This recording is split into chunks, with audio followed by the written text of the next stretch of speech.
kuwikorera mu mutwe turarushe dushaka kuwitura turanushe mubundabunda baramutsa poro ndamutsa muryango reka ndamutse nta ntware aho kumwereka yuko uri umufrodebu nawe ngasubira kubyumva nzoca mya yuko babakanyaga mu bikwiye murabyumva.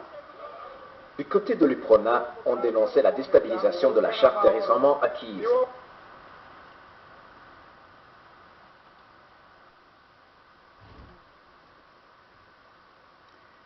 Uyu mubona ni nde? Uyu mubona ni Petero Buyoya. Niwe barayibacira urubanza rwo gupfungwa burundu kubera yuko basanze ari mu bagandaguye nyakwigendera Ndadaye Melchior. None mbeko itariki 21 ukwezi kwa 10 mu 1993 tuvuga igandagurwa yanye n'icubahiro Ndadaye Melchior aturuka mu mugambwe Frodebu. Byagenze gute? Frodebu yandurutse he ngo itsinde iprona?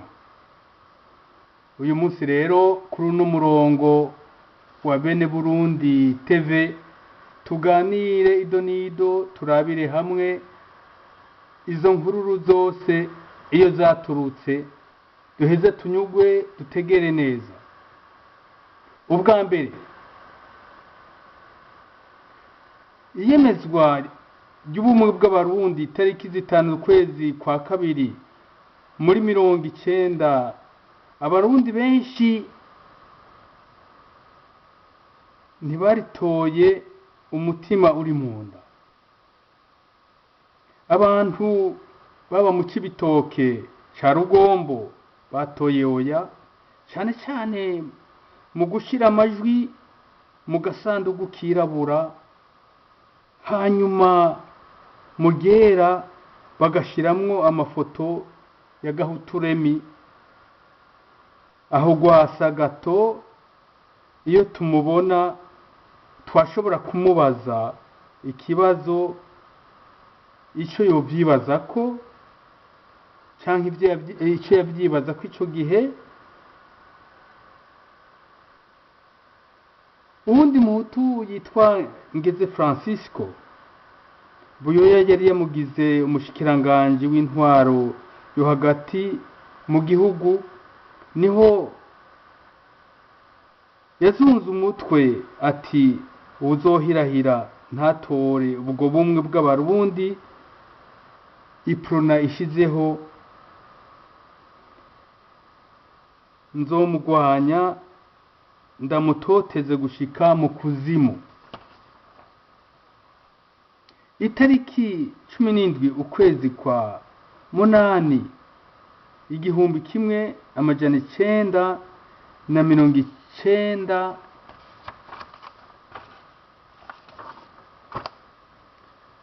abantu baturuka muri Tanzania bo kwa Karumba barateye brigade ya Makamba. Aho byerekanye neza ko kumbe ubumwe atari urugoto, ari gutora umuti uboneka kugira ngo abarundi bamenye ibyo ari byo. Muri izo ngorane abasirikare karuhariwe b'abarundi bakaruhariwe mu kwirukana ba Makizare barashobadutse baraza kugira ngo birukana abo ba Makizare ba Florina ya Karumba. Mbere na komanda wa brigade ya Makamba ahasiga gatwe. Icyababaje nuko amacakubiri yibonekeza mbere n'uyu mukomanda wundi wa batayo yo mu mabanda yitwa Baramburiye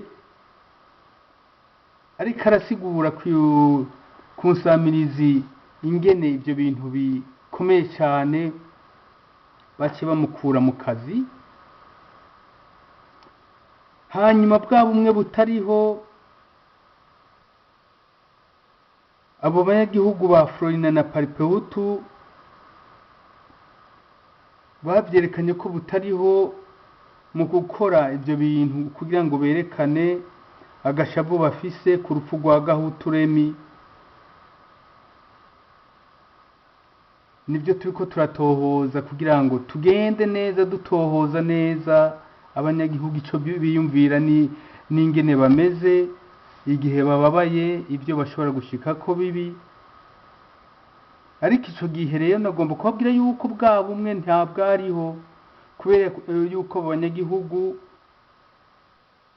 bagize ivyo mu kwifuza guhora urupfu rwa Gahutu Remy.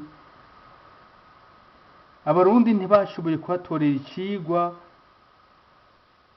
kutazigera bagandagura ukunzwe n'abanyagihugu. Ibyo tubisanga mu gitabo kizosohoka vuba kiriko kirandikwa.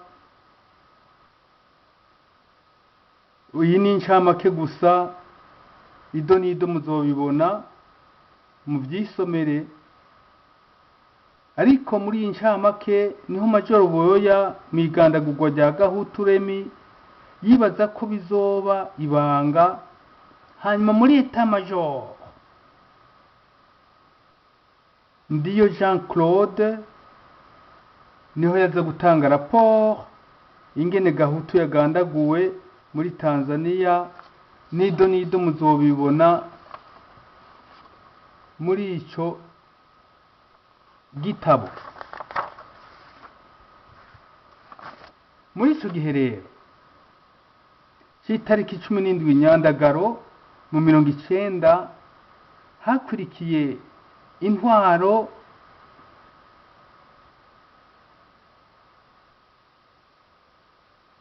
y'ukwinubana cyane, y'ukwinubana. Hanyuma abo kwagwasa muri ico gihe, kuko yari muri Paripeutu muri ico gihe, arabizi. Tuvuga abantu kugira ngo bamenye ingene yahindagurika nk'uruvuruvu. Niho batangazwa n'ibintu byakogwa aho. Muri ico gihe rero abanyagihugu mu byo dutohoza, turiko turatohoza kandi biriko birandikwa, bigishwa kwikingira mu kwinyegeza mu kuzimu, mu Rugarama.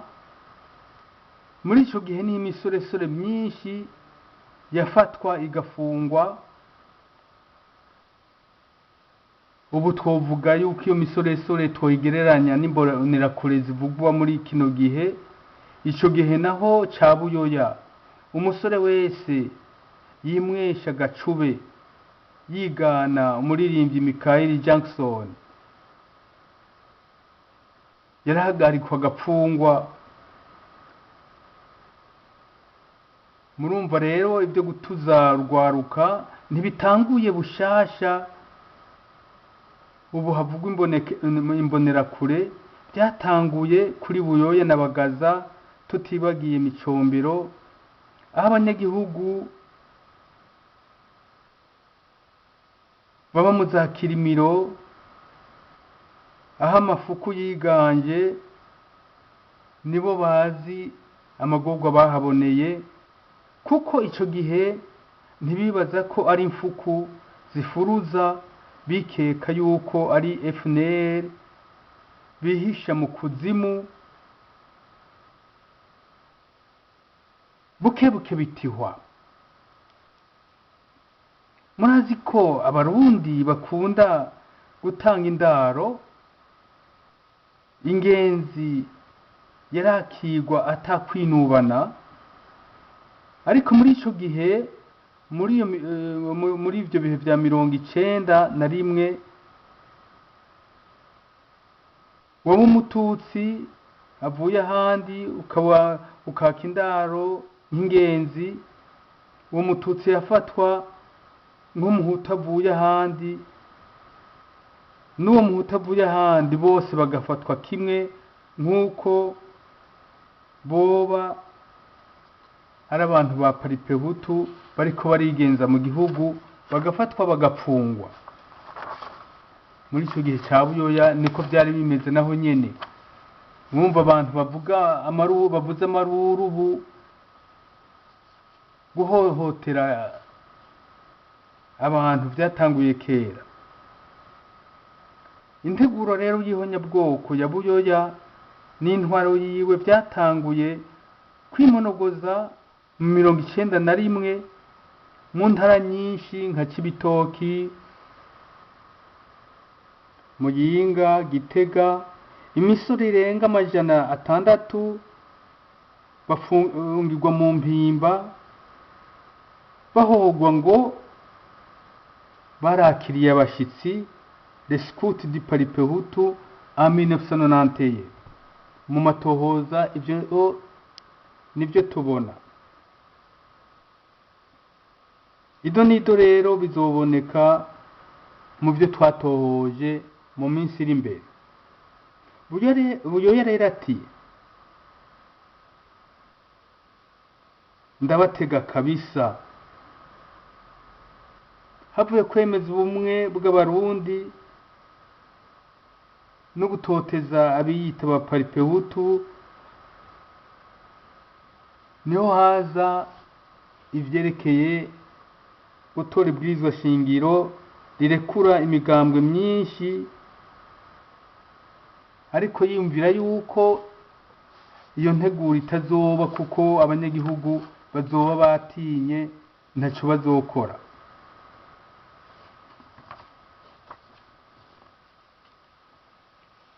Turiko turabandanya dutohoza kugira ngo tuduge tumenye ibyabaye muri iyo politike imbere yuko haba imigambwe myinshi.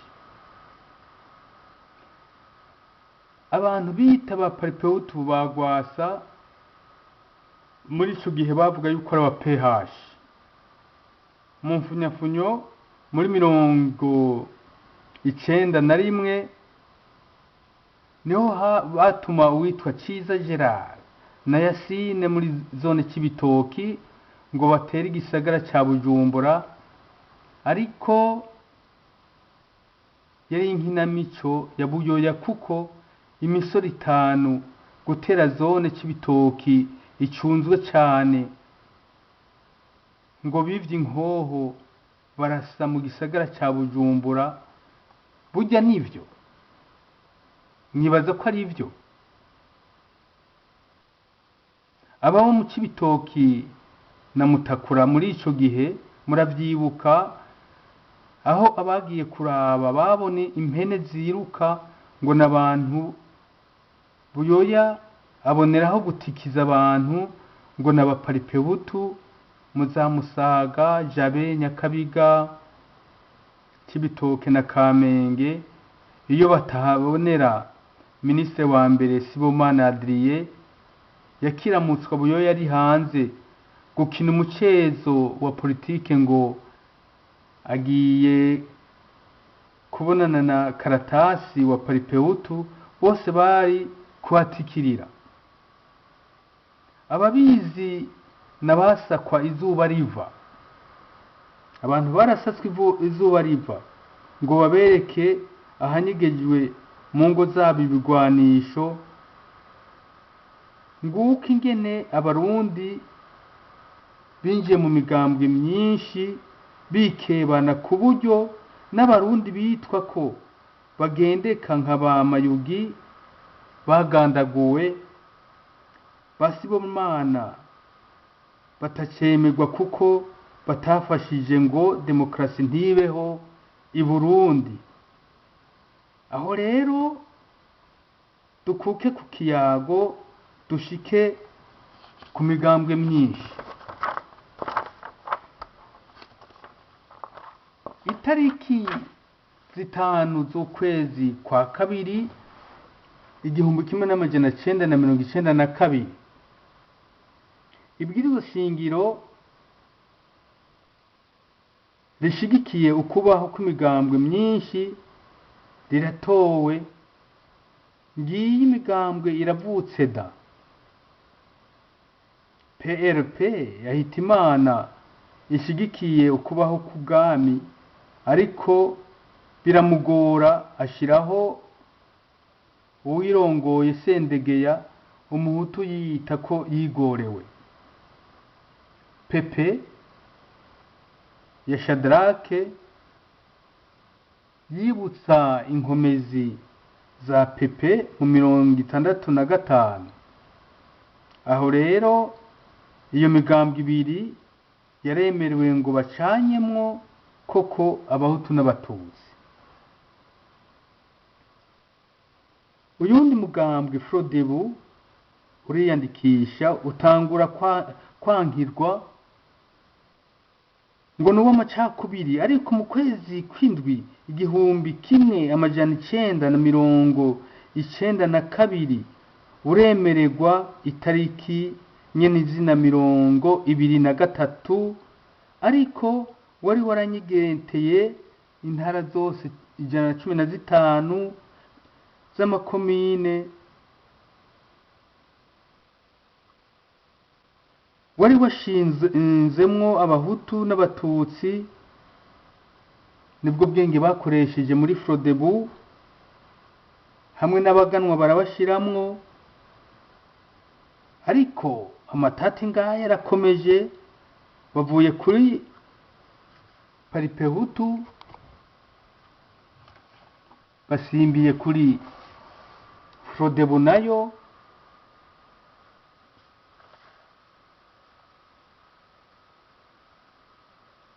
bababeshera ibitagenda.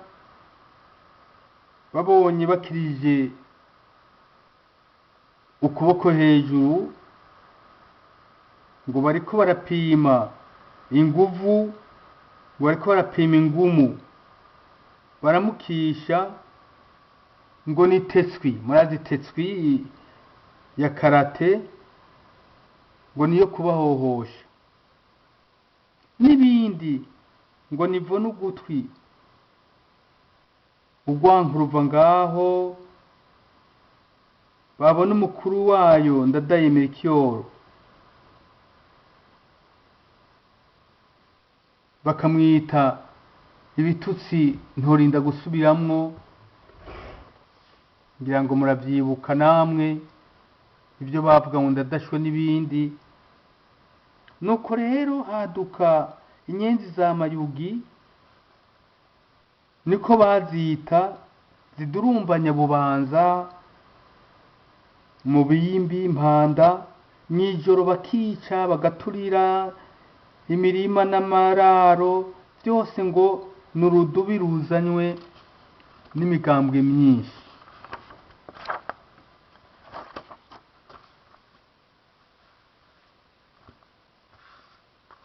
Inzangano rero z'amoko zirashwa baduka, batangura gutukana imbona nkubone. Bamwe ngo ibigazi by'abandi mwanyaze, abandi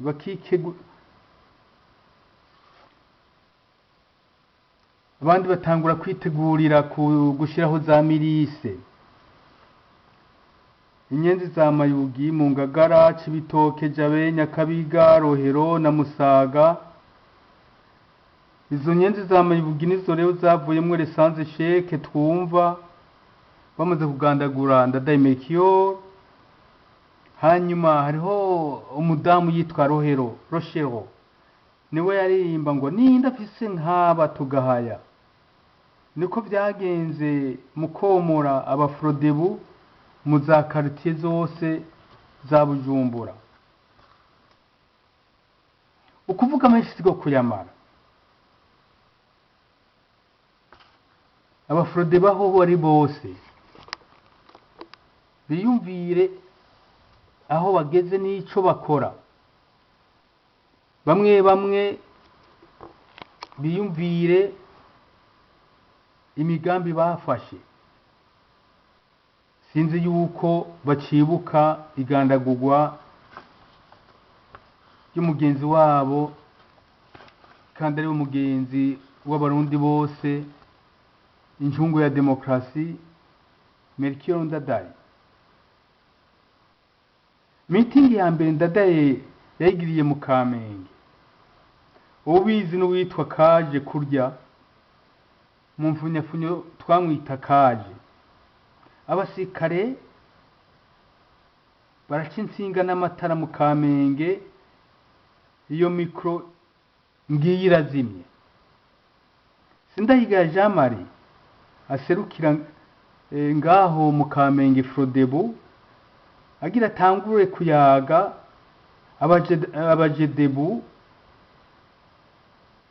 b'ico gihe. Twovuga yuko ubu ababona kure nkabo ari abo bitwa imbonerakure bariko baragwanywa nabo Bafrodebu nyene n'abandi bari muri opposition, kandi baza makuba jedebu yaronse muri ibyo bihe byo kwa Ndadaye, babatuka ibi na biriya, ariko bamwe mu majambo yabo ntibibaze yuko abavuga imbonerakure baba bariko baravuga nka baba jedebu nyene batuzwa muri kiriya gihe. Abo bajedebu rero babona uwegereza yifashe mu mifuko, erega baramuzungurutse basanga yitwaje ikigwanisho mu ipantaro, bamwegereye imbunda irakoroka. Ido nido muzobisoma nabyo nyene mu ncamake igitabo kibivuga byose ngene bizogenda.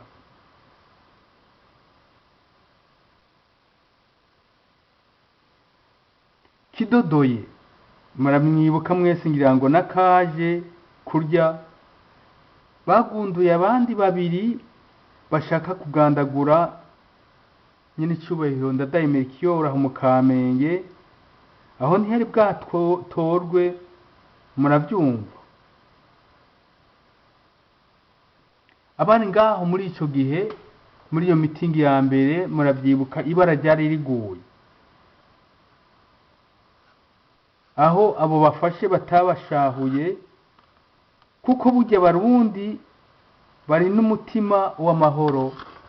Nico kanatsinda muri ico gihe ibara ntiryaguye, kandi tubikesha abakenyerera rugamba bazokwama bubahwa na ntaryo, kuko nibo babujije iryo sanganya. Tubakomera amashi menshi, bakoze ibikora inka. Abafrodebu sinzi ngene babita, mugabo ubu tumenyereye abakenyezi bishaka n'ubwira bakerebutse bitwa abakenyerera rugamba. Muri ico gihe ca Frodebu bariyumva ingene babita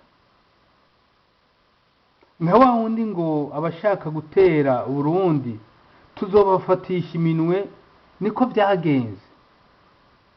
Hanyuma yaho haje garnizo y'abajandarume bo mu Ngagara, ariko Imana yarakinze, byose byaheze neza. Ubwitonzi bw'abashaka demokarasi bwaratsinze abipfuza gutoba amatora. Hariho abambajije ikibazo bati, mbe iyo iprona ishiraho Mayugi mu kibanza ca Buyoya ntiyashobora gutsinda Ndadaye wa Frodebu? Mu kwishura nobasubiza ko ikibazo nti, mbe aho abashaka gutembagaza ubutegetsi bashiraho Ngeze François umuhutu ko abanyagihugu batavyemeye. Emwe bene Burundi, Barundi mwese, iyo abanyagihugu bashatse impinduka ku butegetsi bitorera uwo bashaka, ntibagomba uwo babomekerako. N'ubu baracihenda abantu ngo bazane urucabure ujya mu Hutu yitwa ko ateje intambara, ngo bazomuja inyuma. Ihibambewe Abarundi bararikanuye.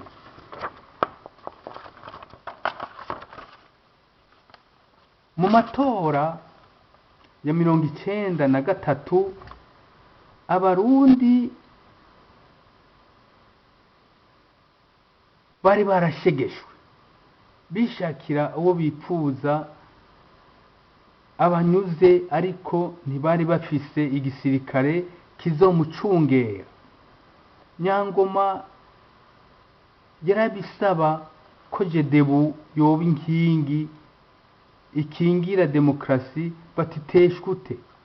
Abandi bati ico uvuze ni power.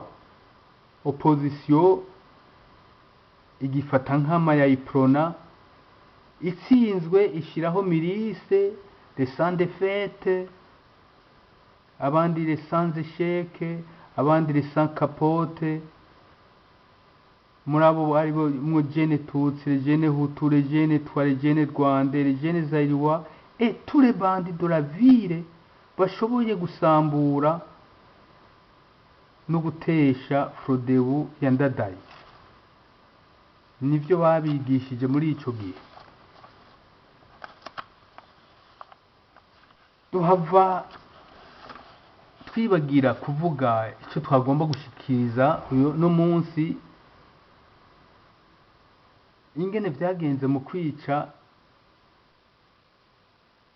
incungu ya demokrasi nyene icubahiro nyakwigendera Ndadaye Melchior. Itariki imwe mu Kakaro 1993 tuduza Matana, tuduganye na Nyangoma na Ndayikeza n'abandi bategetsi, harimwo umugenzi yitwa Daya. Abanyeshuri bakoreje Matana bari mu myigaragambyo yo kwiyamiriza Frodebu y'Abahutu ko hatsinze ubwoko, hatatsinze demokrasi.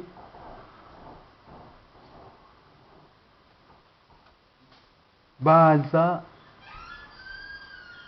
bagabirije, tubona yuko bidasanzwe, turabakebura, bahava kweri n'ingoga.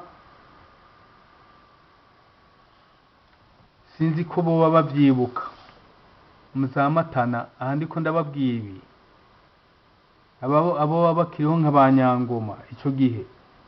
Iyi tariki imwe mu Kakaro baduze iwabo, itariki zibiri mu Kakaro muri 1993 jena gaba ekipe y'umupira EGB Sport. Abagenzi banje banyongorera yuko haba kudeta. Ngiye muri permanence mu bwiza ya Frodebu, barantwenze Bugesera buraduka, ngo nta uzigera yongera gutembagaza ubutegetsi n'umuheto. Muga muri ico gihaho rero babizuru bari muri byo. Abarundi mwese muravyibuka, cyane cyane abakuze. Itariki zitatu mu Kakaro 1993 bizuru umwe y'ibi biheko by'umutama mu Cibitoki yitwa Juma mu 1991, mu gihe bavuga yuko Paripeutu yateye. yemwe gaye ategura blende 10 zifise kano sans recul des M.50 des aigues bitube n'amakamyo équipé de missiles sol ngo batere ikirimba ndadaye yabamwo hafi ya hoteli Susedinire arindiriye iyimikwa itariki 10 mu kakaro 1993. Murabyibuka erega Buyoya yategetse Colonel Nzinogera komanda di premier bataillon para ahagarika Siningi. Siningi rero ni umukoroneri yitwa Ningaba Silvestre yari directeur wiwe wa kabine. Mu matoza rero dufita yamusaba ko bo kwihangana yuko hataragera kuko bwuma niko bita nyine cyubahiro ndadaye yuko bwuma azokwinanirirwa wenyene bakaboneraho kumwagiriza ko byamunaniye. Muca mwibuka ihagarikwa rya Siningi Busokoza yibera mu Bubirigi Kamana n'abandi ingene byagenze ivyerekeye iyo kudeta.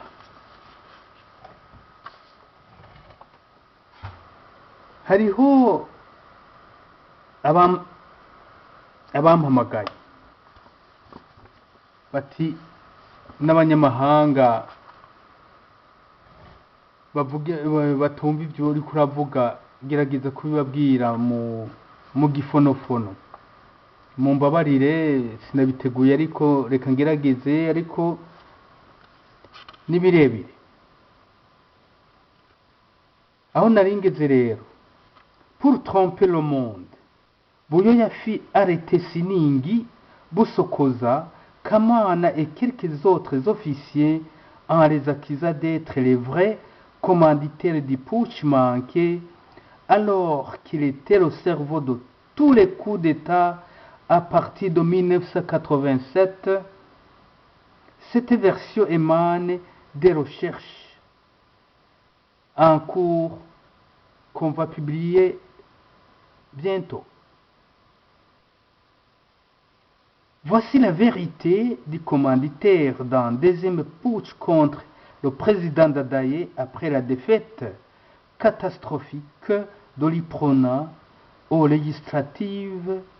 Buyoya réunit son état-major militaire et civil des ipronistes et organise un second coup d'État contre le président élu.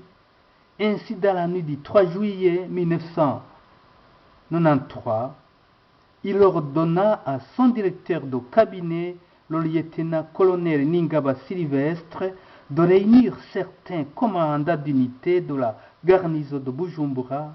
Répondant à cet appel, le lieutenant-colonel Nzinogera Apollinaire, alors commandant du premier bataillon para, Gilkigomba Pancras, alors commandant du 11e bataillon blindé, Ndaïsaba Célestin, alors commandant de l'Institut supérieur des cadres militaires, ISCAM, Gunungu Gabriel,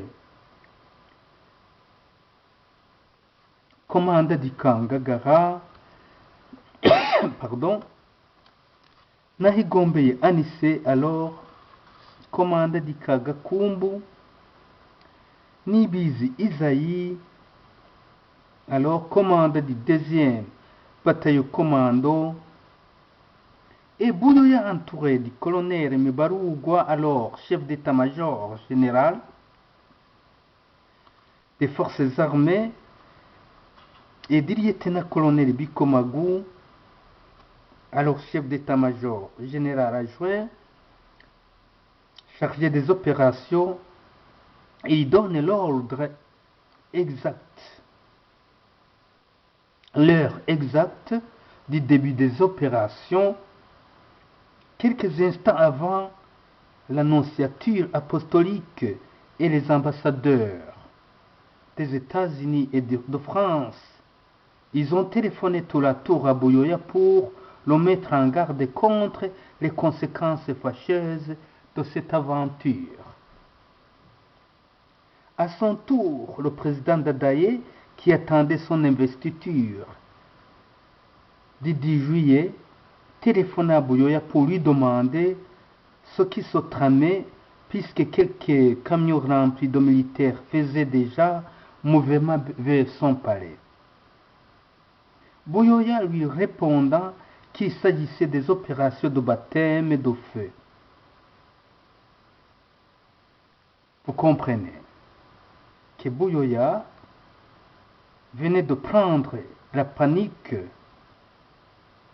et il donna immédiatement un contre-ordre au lieutenant-colonel Zinogera et Girukwigomba d'empêcher la sortie des militaires et de leurs unités, le 1er bataillon para et le 11e bataillon blindé, puisque c'était des unités clés. Ainsi fait, les deux commandants d'unités ont pu stopper la sortie de leurs militaires, alors que ceux du 2e bataillon commando, sous le commandant de lieutenant-colonel Isaïe Nimbizi, étaient en route pour encercler le palais. Ils n'attendaient que l'appui des blindés. Ça, c'était le 3 juillet 1993. Cela, on l'a trouvé dans le rapport de Kamana dans son témoignage. Et on trouve que, avant même le 21 octobre 1993, Buyoya était toujours le maître d'œuvre pour ce coup macabre. On continue en français pour que les autres comprennent ce que nous avons cherché aujourd'hui pour vous. En date du 10 juillet 1993, une grande cérémonie d'investiture fut organisée et le président Habyarimana du Rwanda, Mobutu du Zaïre, Hassan Mwinyi de la République unie de Tanzanie ne manquèrent pas au rendez-vous. Ils sont venus. Les fraudébistes fêtèrent ce jour-là en dansant devant les enclos des hypronistes. Je pense qu'ils ont fait un peu, ils ont exagéré un peu.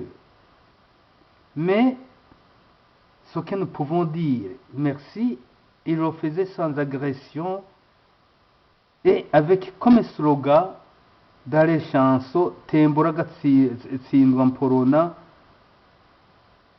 agaciye karuma mporonawe. Pour exprimer en français, soit destitué Iprona, même un arbre abattu sèche.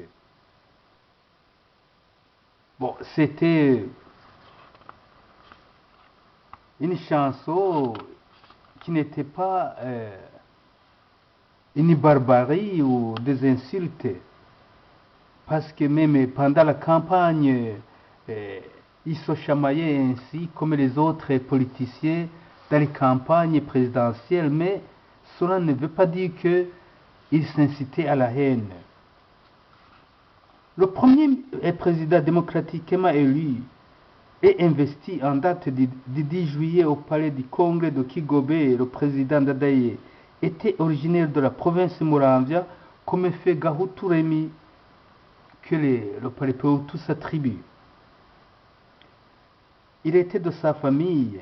La différence en était qu'il était né sur la colline Nyabihanga, tandis que Gahutu était de la colline Kabuguzo. Le même jour d'investiture, Ndadaye Mekio désigna son premier ministre. Une fois dans l'histoire du Burundi, une femme Tutsi et du parti Iprona, tous les ministres furent nommés ce jour-là, et ce qui étonnait la population burundaise, c'était le choix d'un ministre de la Défense, Ndakije, que les militaires appelaient le sans décision.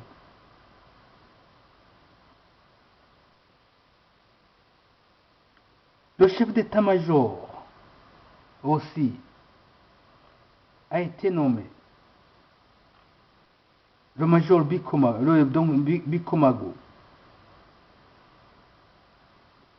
Les Burundais se demandaient pourquoi on a choisi Bikomago comme chef d'état-major. Dans nos recherches, nous allons vous dire pourquoi. Parce que son nom rappelait quelque chose de dramatique en novembre 1991. Il avait combattu avec acharnement redoutable Makizar du Paripehutu en province de Cibitoki, et ces Makizar avaient combattu avec détermination l'armée de Bikomagu.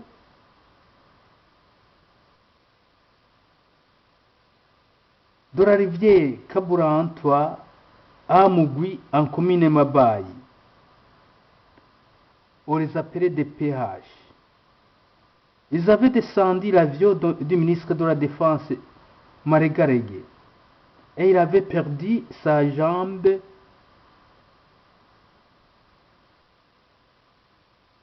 Bikomagu, lui, était un vrai maquisard, comme le Chiza Gérard. C'est ce que nous avons trouvé dans nos recherches. Il ne regardait jamais les gens droit dans les yeux. Ses yeux étaient vagues et tournoyaient comme ceux d'un caméléon. Pour cacher sa malignité, il souriait incessamment et son béret vert était descendu presque au visage. Ceux qui le connaissent peuvent me contredire. Selon une fable populaire, un jour, dans la forêt de Kibira, il avait rencontré sur le champ de bataille le maquisard Chiza Gérard. Celui-ci voyait que Bikomagu était invincible et que les cartouches ne l'atteignaient pas. Il se transforma en aigle pour mieux l'avaler. Peut-être c'est l'origine de l'aigle. Aussitôt après, Bikomagu aussi se transforma en épervier. Les deux oiseaux se cherchèrent. L'épervier qui aimait beaucoup les pousser se cacha chez un certain Moulélé. Les gens de Kamenge connaîtront la valeur de ce Moulélé. Il possédait un coq très redoutable qui tuait les éperviers, et ce coq fonça tout droit sur l'oiseau et le renversa d'un coup. Ce coq était aussi la puissance de Moulélé à Cibitoke. Avant que le coq chantât et enfonça son bec dans les airs de l'épervier, l'aigle surgit et neutralisa l'oiseau grâce au coq méchant. Avant de s'évanouir, l'épervier neutralisé devient Bikomagu, tandis que l'aigle vainqueur devient Chiza Gérard. Voilà, c'est une fable populaire que j'ai trouvée quelque part pour vous égayer. Alors, Bikomagu, avant de s'évanouir, jura de tuer un jour tous les coqs. Il fut pris et conduit comme prisonnier dans la Kibira. Arrivé sur une montagne de Mabaye, il disparut alors que Chiza le croyait à sa merci. Il avait perdu beaucoup de sang et Bikomagu et Bouyoya l'a envoyé en France. Cette histoire était tellement rocambolesque et impressionnante que même les fraudébistes croyaient que quand on adopta le mystérieux Bikomagu à leur cause et dans le gouvernement d'Adaye, il deviendra leur collaborateur et les défendra avec acharnement. On se demande toujours qui a conseillé les leaders du Frodebu de choisir Bikomagu comme chef d'état-major de l'armée. Malheureusement, c'était une erreur fatale. Les Frodebistes, qui venaient d'admirer l'attitude de Bikomagu de son retour de France, les Français avaient essayé de lui apprendre quelques notions de démocratie, sans oublier comment se tenir devant les autres pour faire un discours. Des jeunes universitaires Tutsi manifestaient contre les élections du 1er juin 1993 qui venaient de donner la chance à un Hutu pour accéder à la magistrature suprême. Ce jour-là, Bikomagu avait surgi d'un blindé à l'avenue de l'université et avait arrosé les jeunes Tutsi de gaz lacrymogène.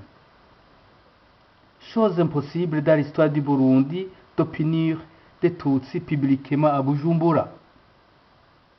Par ce geste, c'est ainsi que le président Dadaye venait de lui rendre hommage et décida de lui confier l'état-major. A-t-il demandé l'avis de ses collaborateurs frodebistes?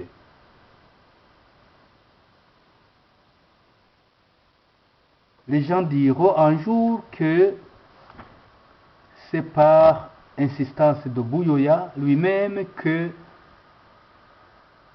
ce poste fut confié à Bikomagu aussi.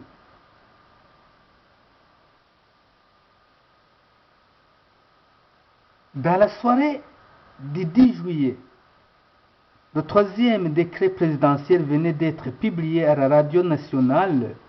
Tous les gouverneurs étaient remplacés par les nouveaux, dont la plupart étaient des frodebistes. Tous les administrateurs étaient remplacés par des frodebistes et d'autres partis agréés natifs de leur commune, chose qu'Ndadaye avait promis pendant la campagne électorale. Ce qui restait pour lui, c'était d'intégrer les Hutus dans l'armée. Il avait promis cela pendant la campagne présidentielle qu'il allait au moins enrôler dans l'armée plus de 2000 jeunes au niveau des communes.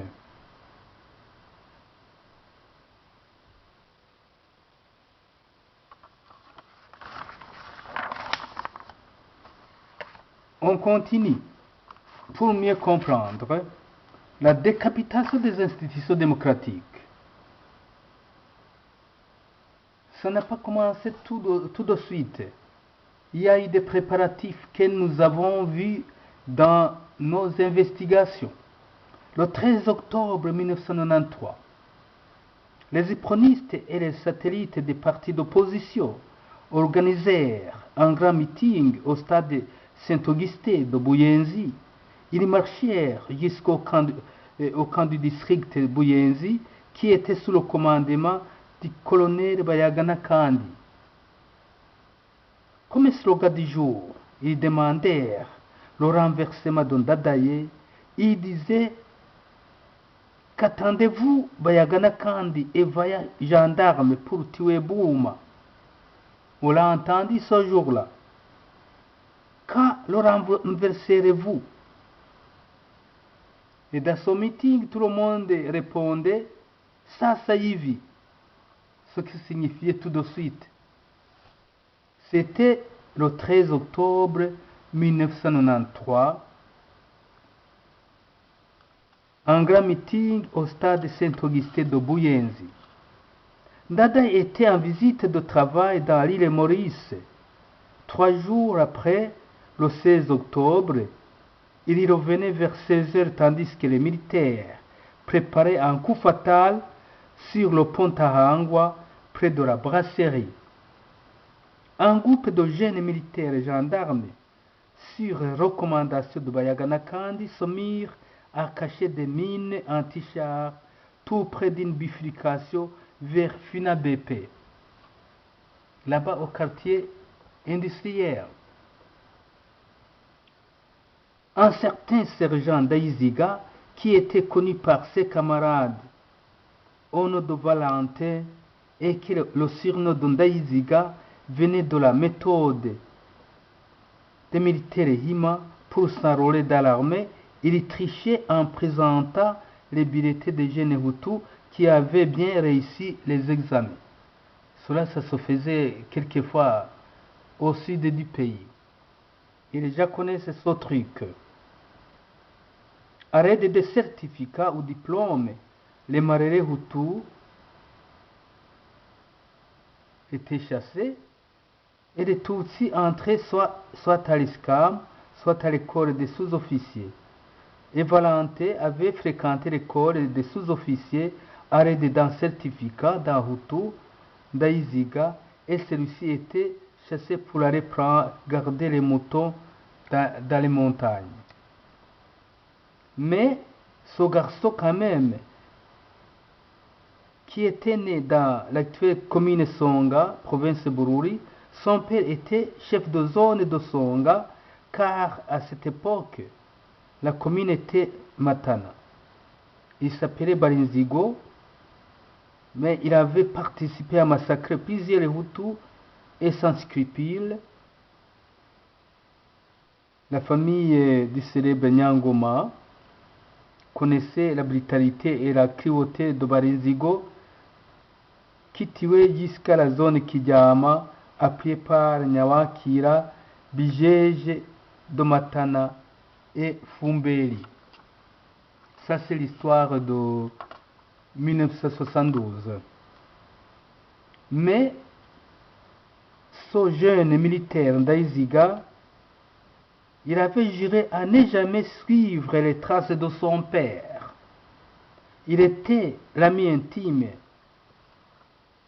de moi-même, car il aimait la justice. Il se précipita dans l'entreprise Arcobeto où travaillait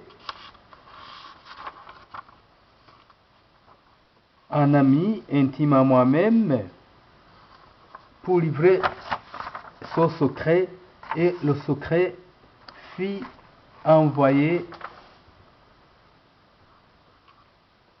à qui de droit. C'est ainsi que le cortège présidentiel qui devrait passer sur le pont Tahangwa à 17h de Bujumbura, à ce moment, les mines cachées sur le pont allaient exploser et le cortège et la population des environs allaient subir des dégâts énormes.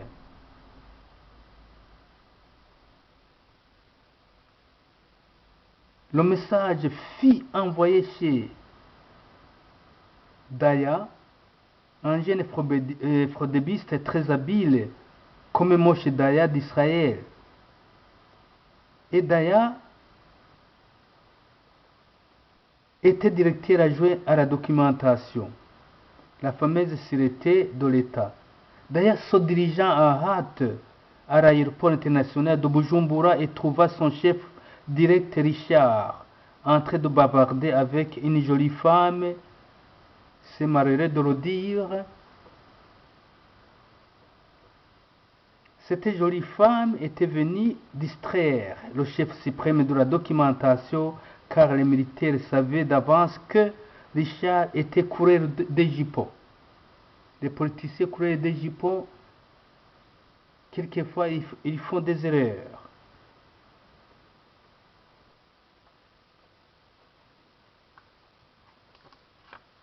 Il minimisa l'information. Mais Daya ne se découragea pas.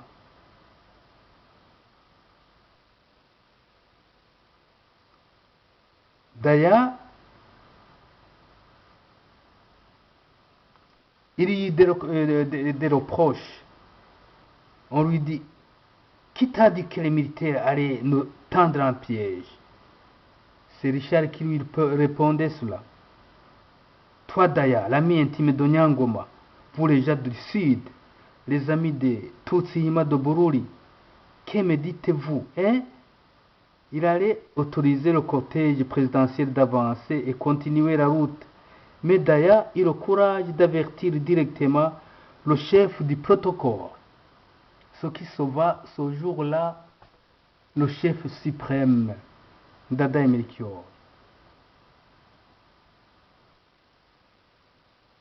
Tous les militaires, Hima s'attendaient au coup fatal et quelques-uns commençaient à s'arroser des bières à Mouster, tandis que le cortège présidentiel et les Mercedes de ses proches collaborateurs changeaient de direction grâce à Andaïziga. Et Daya quand même qui a pu avertir à temps le chef de protocole.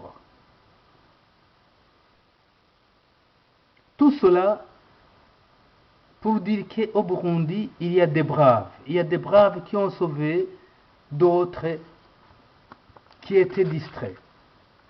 Et même si, on peut dire que même si on avait bien travaillé correctement, la documentation, si elle avait travaillé correctement, peut-être que son Excellence Dadaï Melchior n'allait pas subir le même sort.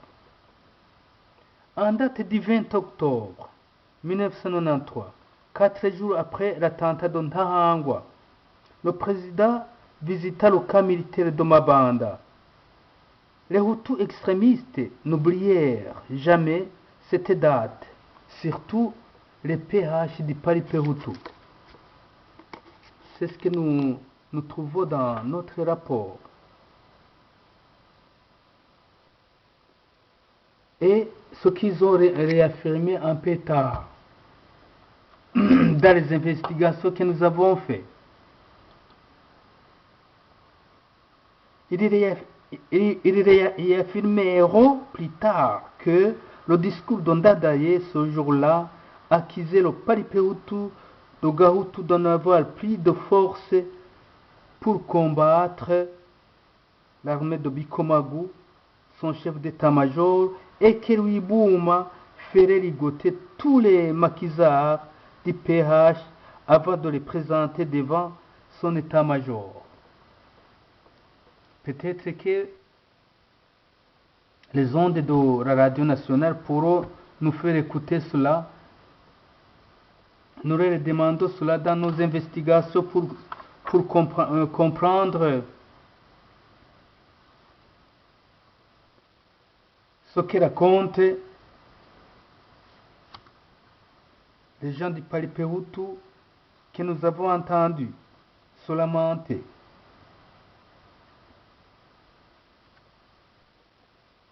Pardon. C'est ainsi que les pauvres Hutus qui croyaient à l'invincibilité des maquisards, alors qu'ils étaient depuis longtemps maltraités par les militaires, ces maquisards étaient un mythe malgré qu'ils n'occupaient aucune partie du territoire burundais. C'était avant l'assassinat du président Melchior Ndadaye. Les extrémistes Tutsis et les militaires, depuis ce jour, se rassurèrent qu'il n'y aura aucune résistance de la part des Hutus, car Ndadaye venait de leur révéler la vérité. Le Paripé Hutu n'existait que sur papier et n'avait pas les militaires organisés. Même les rares maquisards qui existaient venaient d'être graciés par Ndadaye et ils étaient relâchés récemment de la prison centrale d'Ompimba. Les quelques jeunes qu'on avait emprisonnés sous Bouyoya, il les a relâchés heureusement et ils ont commencé la lutte et pour s'opposer pendant qu'on venait d'assassiner Dadaï Melchior. C'est comme ça que les événements douloureux du Burundi ont commencé après la mort, l'assassinat de Dadaï Melchior. Dans nos investigations, c'est ce que nous cherchons pour comprendre d'où vient cette haine qui nous a endeuillés, cette haine qui a continué le plus rapidement possible pour massacrer plus de gens. Donc la population n'était pas préparée à la paix. C'est pourquoi aujourd'hui nous disons que la population doit être motivée, la population doit apprendre la tolérance, la façon de lutter ensemble, les éléments qui viennent perturber la paix et la sérénité nationale. Alors, la nuit fatale. La nuit fatale est arrivée à cette heure ici où je parle, vers 2 heures. C'est pourquoi j'ai voulu faire l'aperçu à la même heure. Mais avant d'arriver là, dans la matinée du 21 octobre, le président Dadaï convoqua à la présidence le conseil des ministres. Tout le monde était nerveux ce jour-là, car des rumeurs de coup d'État étaient déjà répandues dans la capitale Bujumbura et la plupart des Tutsis radicaux commençaient à se préparer. Ils achetaient toujours des casiers de prémices chaque fois qu'il y avait des rumeurs de coup d'État. À l'intérieur du pays, ils commençaient à préparer des criches de bière, de bananes. Ils achetaient des cordes pour attacher les Hutus. Ils achetaient des longs couteaux, Inkota, Muzinda ou ailleurs. Ça, c'est ce que nous avons appris dans les recherches, comment les gens, les radicaux commençaient à se préparer. Et les gens ont vu cela. Et c'est très regrettable. Du côté des Hutus et du côté des Tutsis, il ne fallait pas arriver là. Il fallait épargner les élus du peuple. Il fallait éviter le bain de sang. Le Conseil des ministres dira toute la journée à l'ordre du jour comment faire déjouer le complot dont on ignorait le jour et la date. Le ministre de la Défense Ntakije ainsi que le chef de la Sûreté nationale Richard assurèrent le président de la République que rien ne se fera et qu'ils seront en mesure de maîtriser la situation. Même l'honorable Karibouami, président de l'Assemblée nationale, qui avait la chance d'être averti le même jour par sa garde, n'y croyait pas.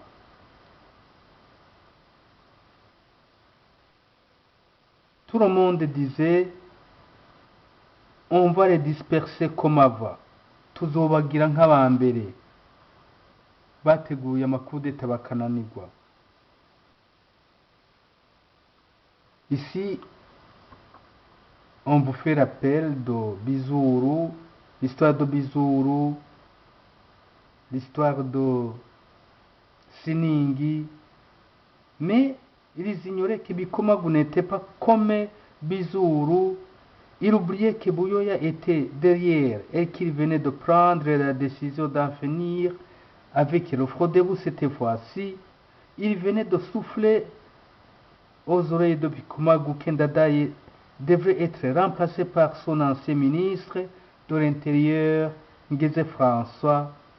Et la vérité vient d'éclater aujourd'hui parce qu'on a condamné Buyoya que vous voyez ici à perpétuité. Et nous espérons quand même qu'il va répondre à tout ce qu'il a fait, à ce tort qu'il a causé au peuple burundais.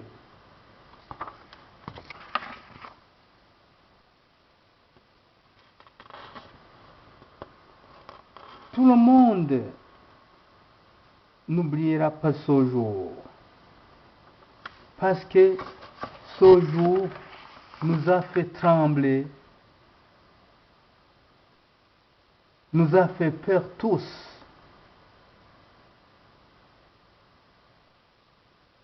Nous n'allons pas oublier cette nuit où nous avons entendu des coups de feu, des canons dans la capitale à Bujumbura, tandis que quelques-uns des radicaux nous disaient, voilà, tranquillisez-vous, c'est le peuple Hutu qui est entré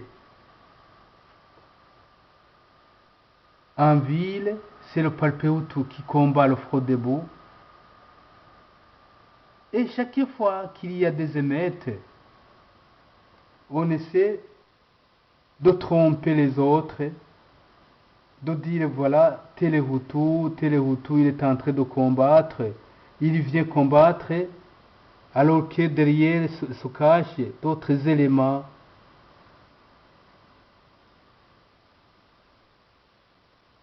C'est un message que je voulais vous annoncer aujourd'hui pour vous dire que c'est vrai, Ndadaye a été assassiné, mais comme il disait lui-même que on tuera Ndadaye, mais on ne tuera pas tous les Ndadaye. Ce qu'il a dit est vrai. On peut tuer un individu, mais on ne peut pas décapiter une démocratie. On peut dire aujourd'hui qu'on a commencé une autre guerre civile, mais on ne va pas gagner devant la démocratie. La démocratie, le peuple vaincra. C'est le peuple qui donne tout, c'est le peuple qui est la force de toute une nation. Je demanderai à tous les belligérants, à tous les Burundais qui rêvent encore de plonger dans des guerres civiles, qu'ils sont perdants d'avance, qu'ils n'iront nulle part parce que la démocratie a déjà gagné au Burundi et la démocratie remportera à chaque fois qu'il y aura les gens qui veulent décapiter les institutions. J'ai été long, j'ai essayé d'expliquer, mais excuse-moi. Le reste, je continuerai demain. Merci.